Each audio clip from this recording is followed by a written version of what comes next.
And thanks very much for that. And right now, the vast majority of students in Maryland are learning virtually as cases of COVID continue to rise. However, there are concerns that for a lot of those students, it is just not working. Now, the state school superintendent is once again calling for at least some in-person learning.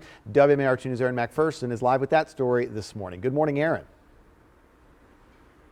Good morning, Christian. Well, school officials since the beginning of this pandemic have been concerned that students will regress with virtual learning and not having that in-person teaching. And now there has been some data to prove that. Now, at yesterday's State Board of Education meeting, Dr. Karen Salmon presented data showing the impact on student learning.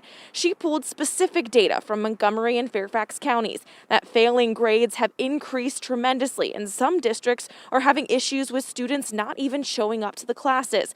Dr. Salmon went on to say the students who don't have reliable internet, an adult at home to help, or have to share a space with others to work are struggling. And even those who do have a quiet place to learn, have a good connection to the school system, and a parent to help are having issues with engaging online. So she's pushing for in-person learning, or at least a hybrid model for the second semester. Now, this came the same day as Maryland announced the vaccination plans, stating teachers and school staff will be in phase 2 of that vaccination plan. The vaccine alone won't solve for the challenges our nation's public school students and educators are confronting during this pandemic. And a vaccine will not close the gaps exacerbated by widespread closures of school buildings or generations of underfunding schools in our communities of color.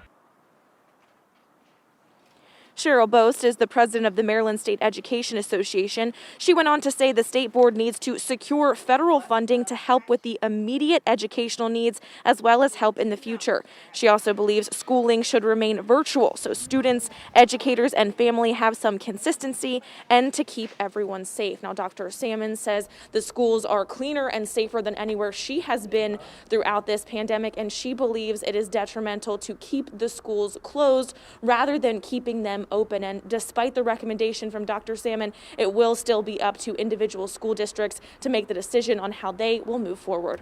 Live in Towson, ERIN MACPHERSON, WMAR 2 News.